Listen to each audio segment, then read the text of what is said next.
Gas लुसेक law. सन 1802 से 1806 के बीच में एक वैज्ञानिक थे फ्रांस के, जिनका नाम था गे लुसेक। तो उन्होंने एक इस तरह का प्रयोग किया था। वो क्या करते थे, एक बैलून होता था बड़ा सा, उस समय प्लेन का समय तो था नहीं, तो उसमें वो बैठ के और नीचे उसमें टेम्परेचर दिया जाता था, तो उसमें गैस होती थी, वो काफ़ी ज़्यादा हीट हो जाती थी। तो बैलून से जब उतरना होता था तो वो टेम्परेचर लो कर देते थे। जिस तरह से आप लालटेन जलाते हैं ना, उसी तरह से वो बैलून यूज़ करते थे। तो वो तो 6 किलोमीटर ऊपर तक चले गए, गे लुसेक साहब जो थे। और उस समय के बाद लगभग 50 सालों तक कोई इंसान इतने ऊपर तक फ़िलहाल नहीं जा पाया। तो उन्होंने टेम्परेचर और प्रेशर के लिए एक नया रिश्ता निकाला था कि जैसे आप प्रेशर बढ़ाएंगे तो टेम्परेचर अपने आप बढ़ जाएगा। तो इसी को गे लुसेक लॉ कहते हैं।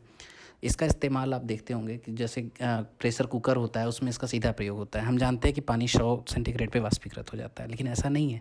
ये एक आइडियल कंडीशन है, यानी एक एटीएम पर, एक एटीएम के प्रेशर पे ही ऐसा होता है। जब आप पहाड़ों पे चले जाएंगे तो वो कम टेम्परेचर पर वाष्पीकृत हो जाएगा। तो प्रेशर कुकर में भी यही होता है। प्रेशर कुकर में उसके उसमें प्रेशर बन जाता है कि वो 100 सेंटीग्रेड से नीचे ही वाष्पीकृत हो जाता है पानी।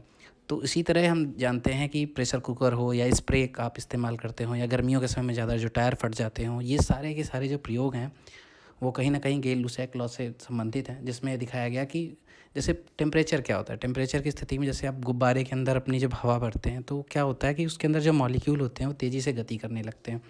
आप एक गुब्बारे को आप धूप में रख दीजिए तो फट जाएगा, जो हम हाथ से फुलाते हैं। तो उसमें होता क्या है कि जो उसके अंदर के जो मॉलिक्यूल होते हैं वो तेज़ी से गति करने लगते हैं, बस टेम्परेचर बढ़ जाता है। तो प्रेशर और टेम्परेचर का रिलेशन निकालने के लिए और बहुत सारी चीज़ों के लिए और भी प्रयोग किए गए लुसेक ने। तो एक तरह से उन्होंने अपनी पूरी जान जोखिम में डाल करके ये सब एक्सपेरिमेंट किए थे। तो समय है उनको याद करने का। और इस तरह के और बहुत सारे वैज्ञानिक रहे हैं जिनकी वजह से हमें बहुत अच्छे रिलेशन मिले। फिर उन चीज़ों से आगे की स्टडी भी की गई।